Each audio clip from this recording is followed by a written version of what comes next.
So if you ever feel like you're getting jammed, the ball's too close or the ball's too far away from your body, then this is going to be the video for you. Hey everyone, it's Tyler from Universal Rackets, and in this video, we're going to teach you how to hit your drives and drops perfectly. If the ball's too close, if it's too far away, if it's too high, or if it's too low, we are going to be solving that for you.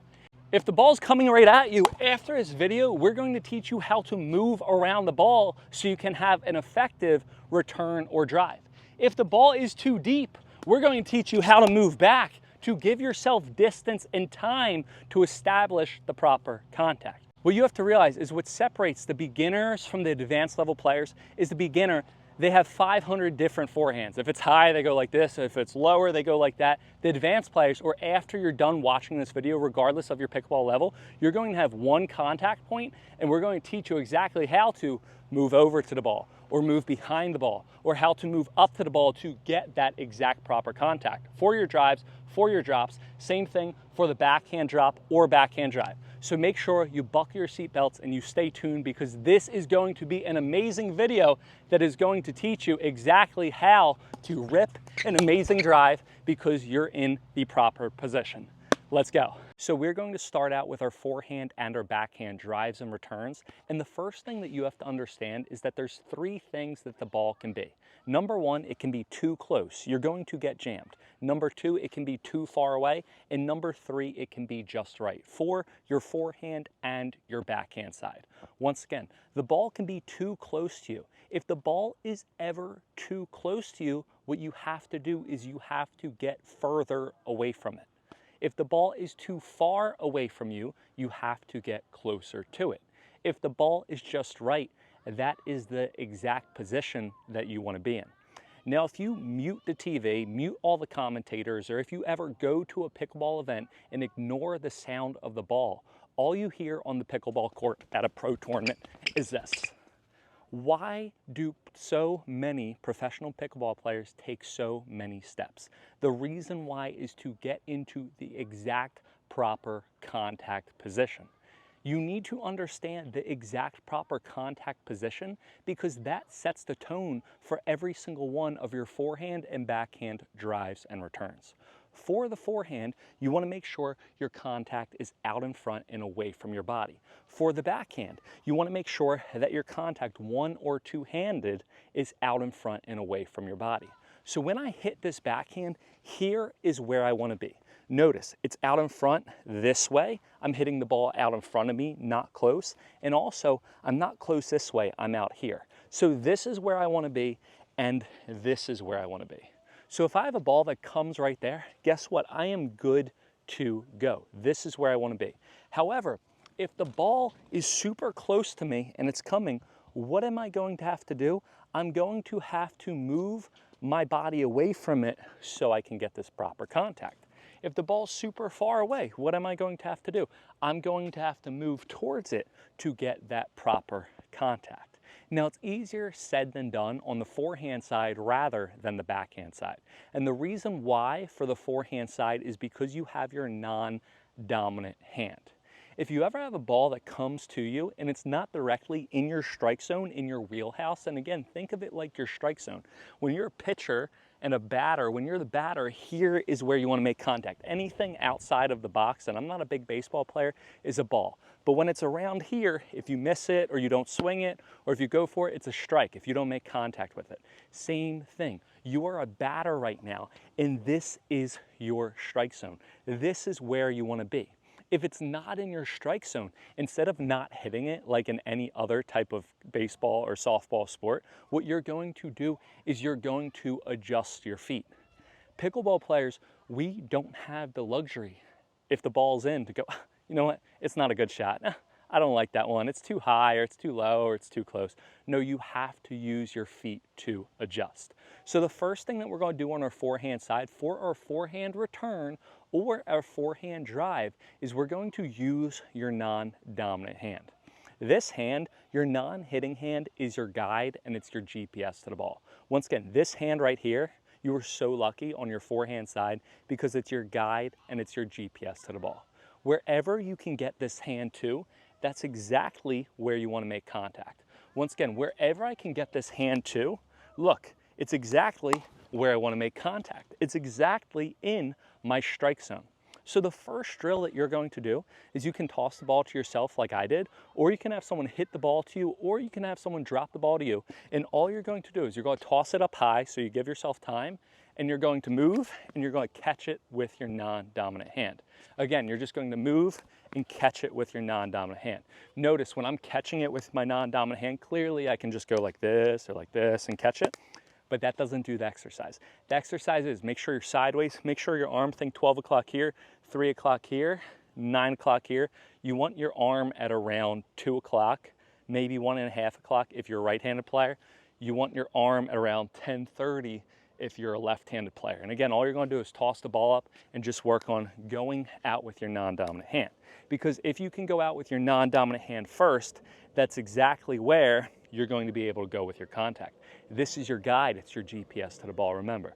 Now, what you're going to do is instead of just tossing it in your wheelhouse, you're going to toss it a little bit close. So here we are. So pretend the ball is coming too close to me. I'm going to toss it near me, and I'm going to move over and catch it. Again, I'm going to toss it close to me, and I'm going to move over. Notice I'm adjusting my body, so now I'm here rather than if I didn't move, look, I would be jammed. And that's where too many players go wrong. Now, you can toss it further away from your body, exact same thing. So you're going to toss it further away, and you're going to go out and catch it. Again, you're going to toss it away from your body and working on catching it. If you didn't use your non-dominant hand or you didn't adjust your body, you would be way too far out. Now we're learning how to move over and hit. The second progression that we are going to do is you're going to toss the ball up in the air. You're going to catch it just like we did, but then you're going to drop it and hit it. This is going to teach you how to get into the proper contact and then hit after you establish your proper contact. So the first thing you can do is literally just put your arm at 130 because I'm a right-handed player, and you're going to drop it, and then you're going to make contact. You're teaching yourself the exact proper contact. Now the big thing is when you drop it, put your arm straight out and drop it. Don't slam it down, don't bend your arm. Straight out, drop, and contact. Then after we do that, now it's time to move around. So we are going to do the exact same thing. We're going to have it close to me. Here we are. We're going to move away, catch it, drop it, hit it. Again, the ball's coming close. It's a close return or a close third shot drop. I'm going to move away, distance myself, catch it, drop it, hit it. Now, next thing is too far. So we're going to go over, catch it, drop, hit it. Again, if it's too far, I'm going to go over, catch it. That was an easy one, drop, and hit it. And I'm just getting familiar of a game, getting my non-dominant hand out to the ball and then making contact. That will ensure that I always make proper contact and I get my exact strike zone where I want to hit by utilizing my non-dominant hand. Also, the non-dominant hand kills two birds with one stone, because also if you can utilize your non-dominant hand properly, that's going to ensure that your body is fully turned. A lot of players go wrong, and we're not going to get into it because this is the video on how to adjust and get to all balls. But if a lot of players where they go wrong with their drive is that they open up their body or they don't turn, they open up prematurely and they have to arm the ball and their arm shoulder hurts and they can't hit a good ball. By doing this, not only you get proper contact, but also again, you can ensure that your body is turned on every single one of your returns and your drives. Now, we did the forehand. Now it's time to get into the backhand, one and two-handed. This is going to be the exact same thing. If you're a one-hander, you can do it as a two-hander. If you're a two-hander, you can do it as one-hander. Same tips for each one. But instead of the one and the two-hand, if I'm a one-hander, I can't just go like this and go lefty and get this non-dominant hand out. If I'm a two-hander, I don't have a third hand. I don't have my guide and I don't have my GPS to the ball. So if you don't have your arms, what do you have to do? You have to use your feet.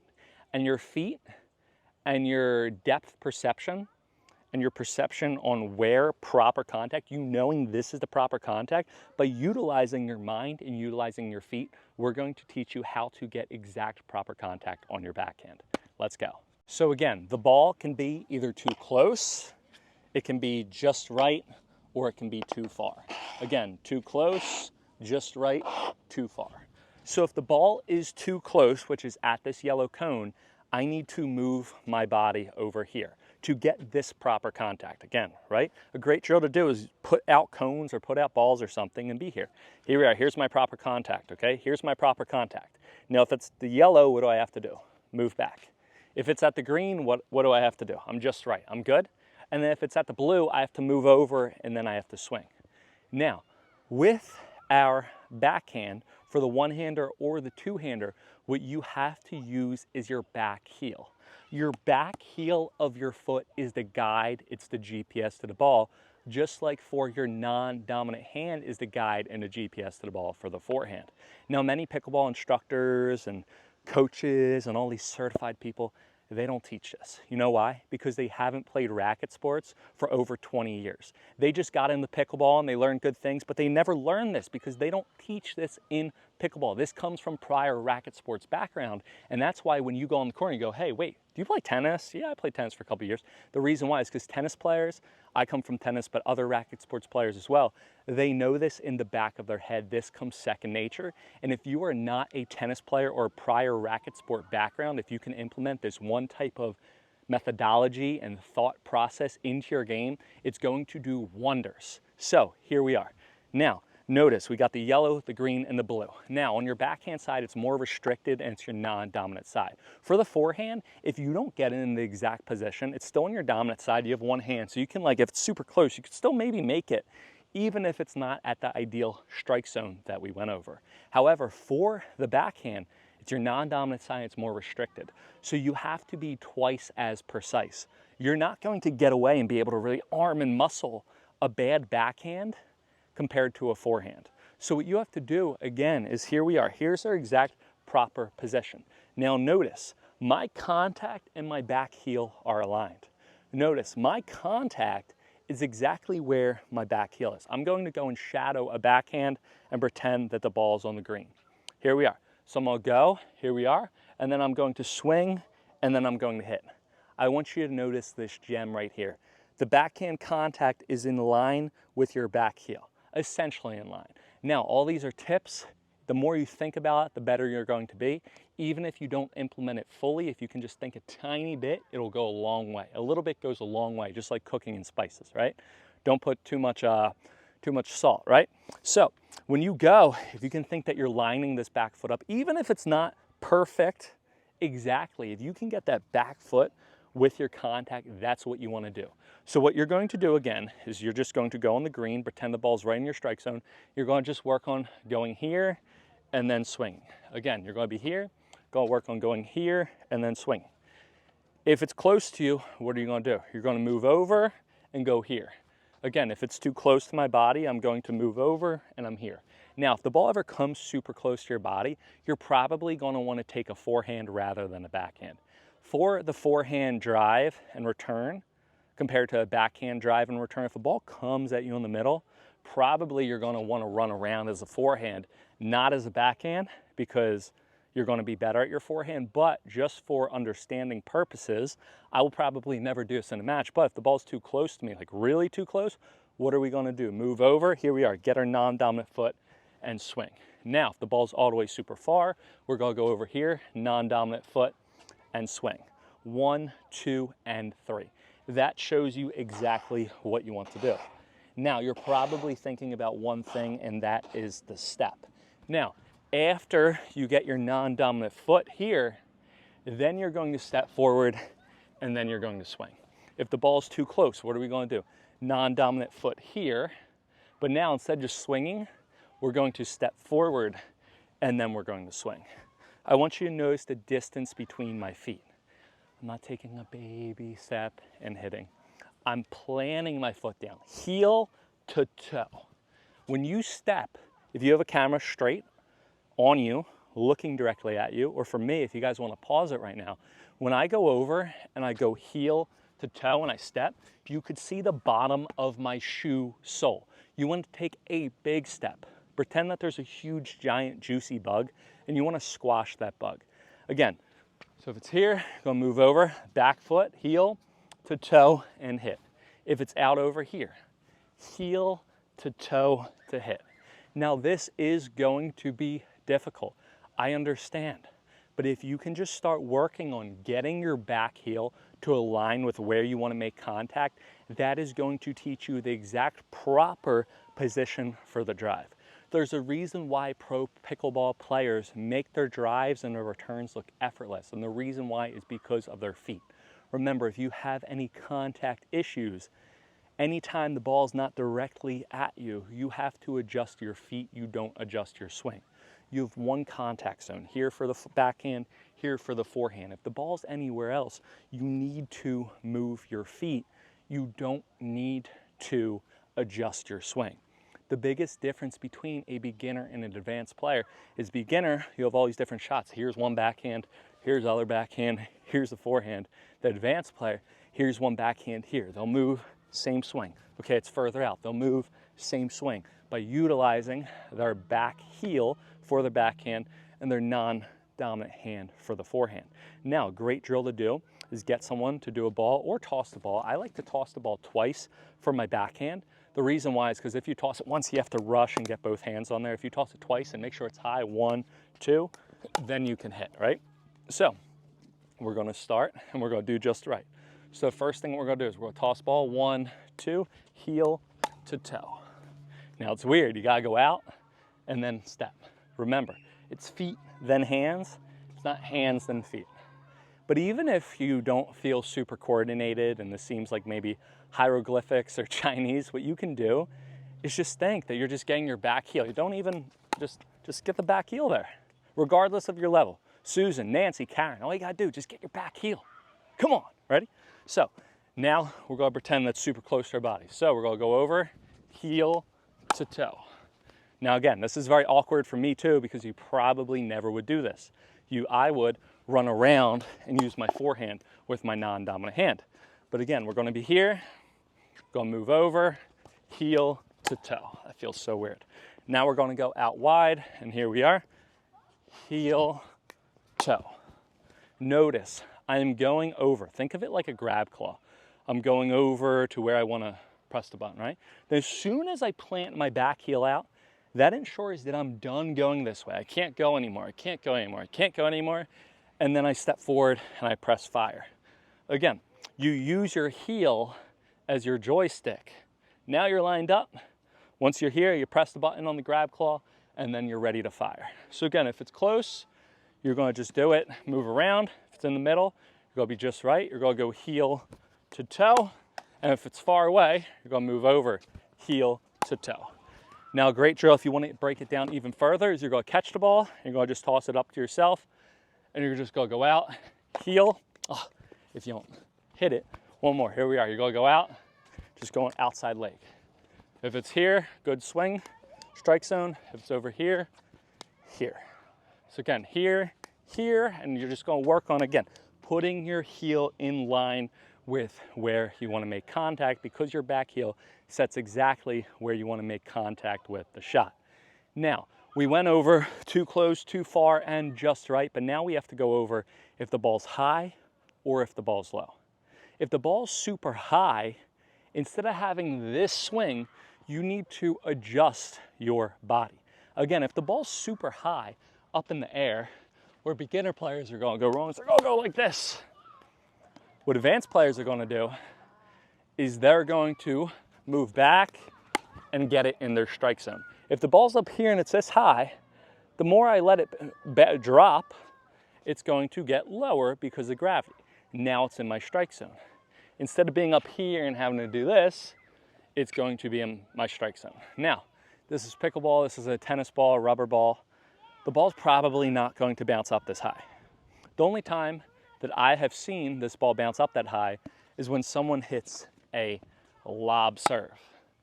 That was above the hip, I know, you don't need a reference in the comments, but if someone hits a lob serve super high, you have to let the ball bounce and it's going to pop up a tiny bit higher. Also, if they have topspin, so you're going to have to use this. But what you're going to do is now, instead of moving to the side, you're going to move backward. So the thing is though, is if you ever have to move backward because the ball is high, what you have to do is you have to make sure that you're turned. Players go wrong because they receive a lob serve and they move back and they're like this. That doesn't work. You're going to have to turn your body, then move back and then hit. Notice before I go back, the first thing I do is I turn my body and then I move back and then I swing. for the backhand, the first thing I do is I turn my body, then I move back, and then I swing. Where I don't go, and this is where players go wrong, and they can't hit lob serves, and they hate people that do that. They say it's not real pickleball because they move back like this, and then they swing. So again, the first thing that you have to do is turn your body, move back, and then swing, and that's how you can properly get it. Now, we went over being pushed back, which is kind of unlikely, but now we're going to work on moving forward. So if the ball is ever up here, instead of moving backward, now you're going to move up.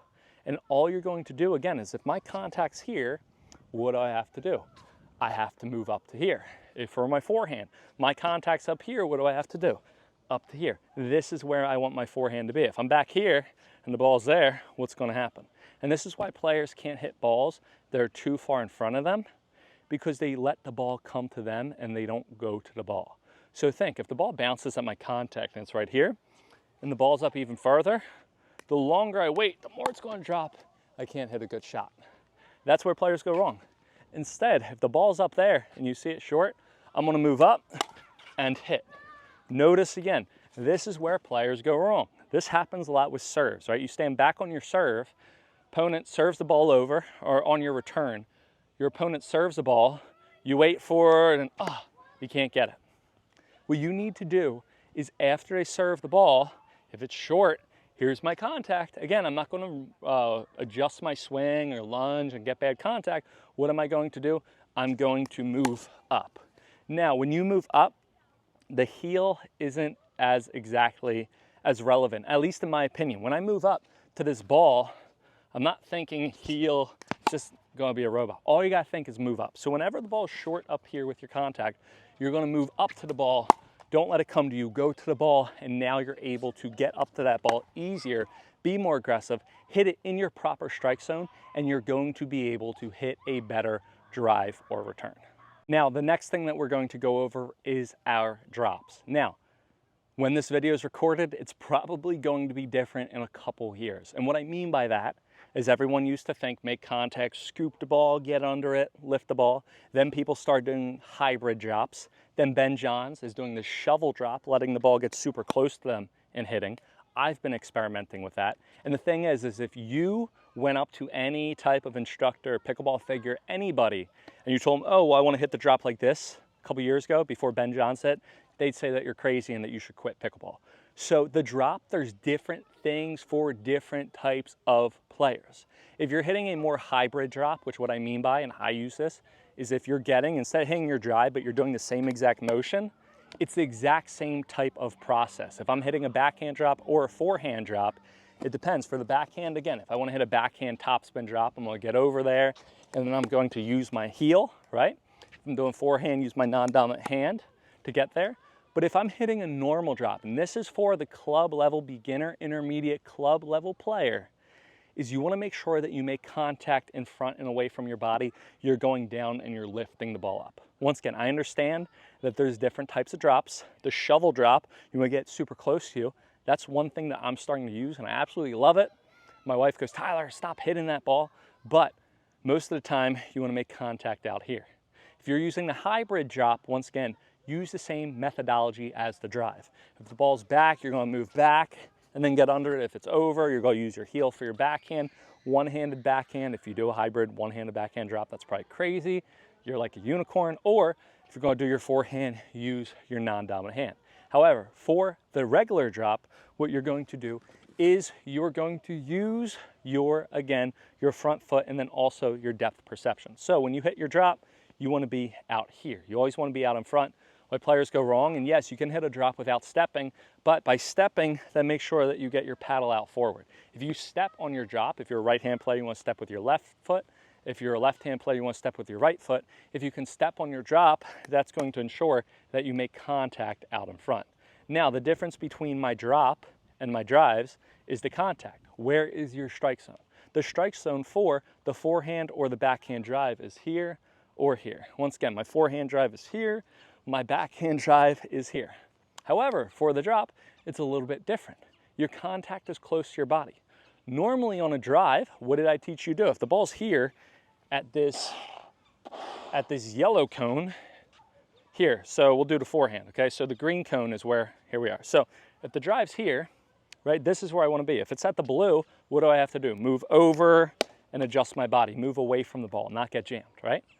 However, for the drop, actually, the green cone is where the blue cone is, and the blue cone is where the yellow cone is. You want to make contact here for your drop. You want to make contact out in front and away from your body. You want to make contact in front of your body, not away from your body. In front this way, but not out here. So actually, the cone that is directly in front of you is the proper type of place that you want to make contact. So what you want to do is you want to step forward, right? So if the ball's over here, what do I have to do? I have to move over and then step forward. If the ball's all the way over here, what do I have to do? I need to move my body over and then hit. Now notice, the big thing about this is you want to get your foot to where you want to hit. You don't have to keep your body square the whole time, and where a lot of players go wrong is that they shuffle over and then they hit their drop. You just step your foot to where you want to make contact. Now notice, the more I step further out, the more I'm going to turn my body. So if I have a drop around this yellow cone, if I'm stepping out, watch what I'm going to do. Look how much my body's turned right now. That's okay. But essentially what you want to do is you want to use your non-dominant foot, left foot if you're a right-handed player, right foot if you're a left-handed player, as your guide, as your GPS to the ball, just like you did with your back heel, your non-dominant hand for the forehand, back heel for the backhand. You want to do that. So all you're going to do, you don't even need a paddle if you want to pick up balls, but you're just going to step and catch the ball. Again, you're going to step and catch the ball. If it doesn't hit the darn cone, step and catch the ball. Again, stepping, catching the ball. Stepping, catching the ball, stepping, catching the ball. Working on going out with my foot first and then making contact out in front. My foot determines where my contact is going to be, and that's going to be either close to my body, away from my body, or super out in front from my body. But I have to make sure that I'm in this distance. What I mean by that is if I ever go out to this red cone all the way out here, what do I have to do? Like, look, I can't, I'm not 8 feet tall, so what do I have to do? I need to move over a little bit and then step and catch. So it's kind of like the dinks in a way. You kind of want to be efficient. You either don't step, or you do step, but you either step forward, step one, or step over. You want to minimize the amount of steps, but if it's really further away, you need to move over and then step and catch. So a great drill to do is put out cones or visual cues and just work on stepping and catching. Feet and then hands. Remember, feet, then hands. It's not hands, then feet, or just hands. Ball's over, all the way over here, you're going to step and catch, but you're going to move over first. Notice you move over, then you step and catch. Now it's the exact same thing on the backhand side, except instead of stepping with your non-dominant foot, you're going to step with your dominant foot. So what I mean by that is if it's super close to me, we're going to be over here.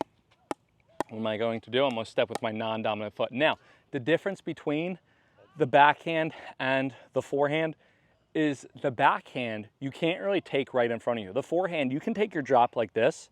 So the difference between the backhand and the forehand drop, though, is for the backhand, you can't make contact right in front. Again, you're always going to take the middle ball as a forehand. So essentially, you're going to have to turn your body a slight bit, but kind of like the exact same thing. If you're over here now, though, opposite side, because we're on the backhand, you normally would just step and hit your forehand drop. But again, if it's a backhand, you're going to move over and then step. If it's a little bit over, you're going to step a tiny bit. And if it's all the way over, you're going to step across your body and hit, just like we did on the forehand side.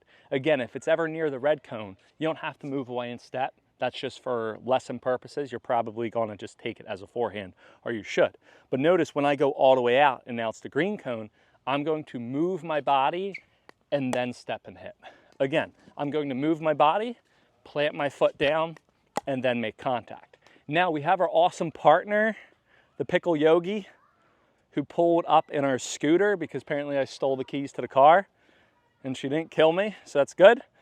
But what she's going to do now, she's going to be over here and you're just going to toss me balls. Oh. And you're going to be right in front of me. You can get a partner. She doesn't know what's going on right now yet, but she's going to toss the ball to me and I'm going to be here. You can toss it to either cone, 1, 2, 3, or 4. Which one? Okay, so yellow. So here we are, I'm going to catch. Just working on my backhand drop. Here we are. So look, I'm moving my body over. Here we are. Now that's in my strike zone, right? This is my strike zone where I want to hit, right? So this is my strike zone. Notice I'm adjusting my body to my strike zone. We can do the same thing for the forehand now, anywhere. So look, here's my drop, then I hit, moving over, and then I'm hitting. Notice one big thing when I'm moving over, toss to the red real quick. When I move over, I'm not going sideways and then hitting. I'm turning my body first. The first thing I do is I turn my body, and then I go, and then I step, and then make contact. And then what you can do, take 2 balls, if you can catch both, and now give me one, and just have her toss, and just work on hitting. Okay, that's gonna be my backhand. You could do both, forehand and backhand, that's good, but that is exactly what you want to do. Now, like we said before, we worked on too close, too far this way, but what about this way? The exact same thing applies for the forehand and backhand drop, just like we went over with the forehand backhand drive. Now, if someone hits you a super high ball, you're never going to hit a high drop. What I mean by that is if someone ever lobs the ball up to you, and the ball's bouncing up here, you're gonna move back, like we said, and take a drive. You're never gonna let that ball bounce and then take a drop off of it. So don't do that. So essentially, what do we have to do? We have to go over when the ball's a little bit behind us or when the ball's in front of us. Now, if the ball's really behind us, what do we want to do? We probably want to drive, right? If I'm getting pushed back, it's going to be difficult to hit a drop. But what I need to do now is here's my step and here's my contact. So if it's back behind me, what do I have to do? Move back and then step in contact. Again, most times you want to take a drive for that if you ever get pushed back, but just to learn. And when the ball is up, again, I'm not waiting for the ball and then going. I'm thinking that I have to get my foot down, so I'm going to the ball. I'm not letting the ball come to me. So if the ball's ever up, you're gonna move up and you're gonna step and catch. Again, if I'm back here and she tosses the ball there, I'm gonna move up and catch. What I'm not gonna do is I'm not gonna wait. Should I drive? Should I drive? Oh, then go. You can't do anything. So again, you're going to move up to this ball, plant your foot down, and then step. And the best way to do that is to have your beautiful partner who you locked out of the car, so she had the scooter all the way over here. You can have her come, lock them out first, have them take your awesome shoes, and then have them toss the ball to you, and then you can learn it.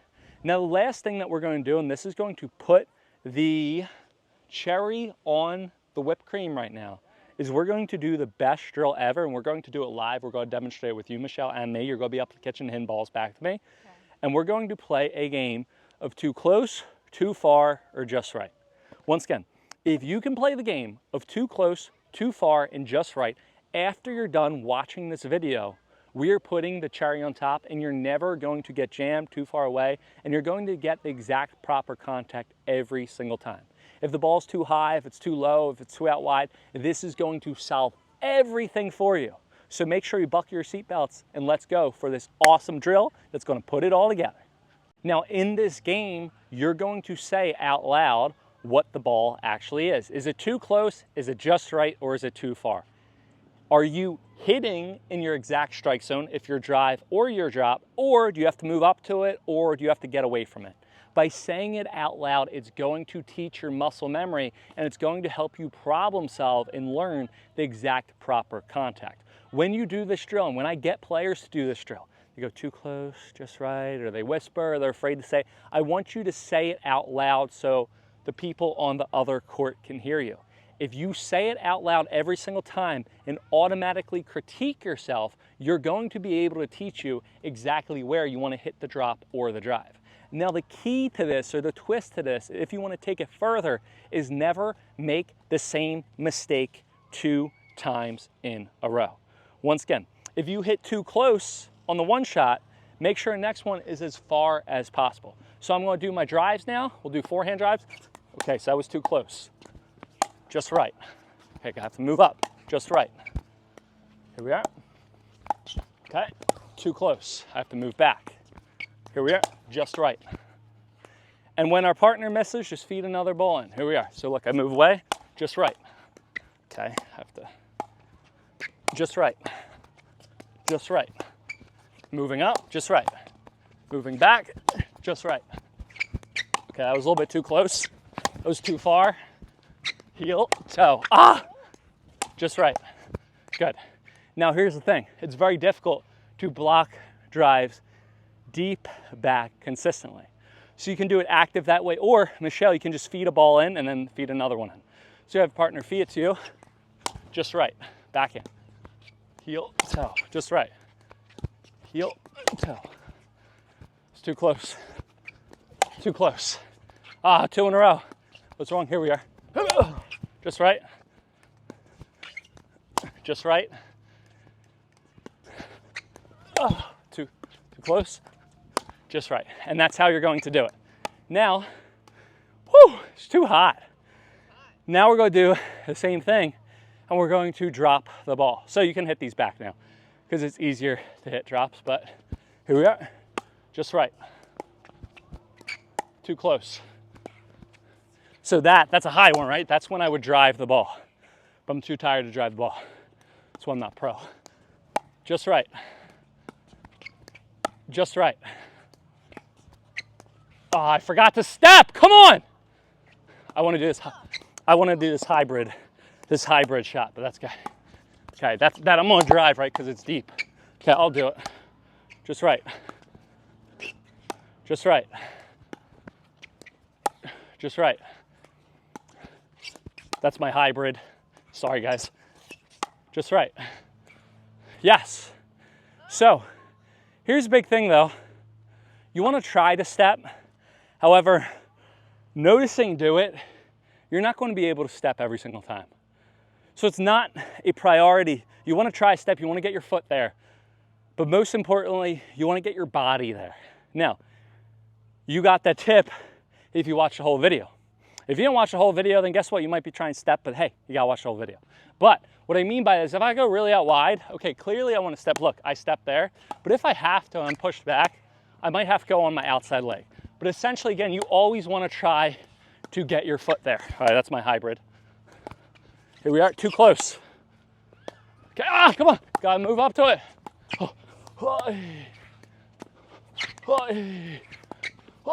No! I was out. All right, and that's how you can do it. So if you can think that you have to adjust your body, and by adjusting your body, you understand your proper contact, this for the forehand, this for the drop, this for a drive, this for a drive, this for a drop, and you can move your body to get to that proper position, that's going to help you hit way more efficient shots. It's not going to matter if the ball's too low, too high, too far out wide.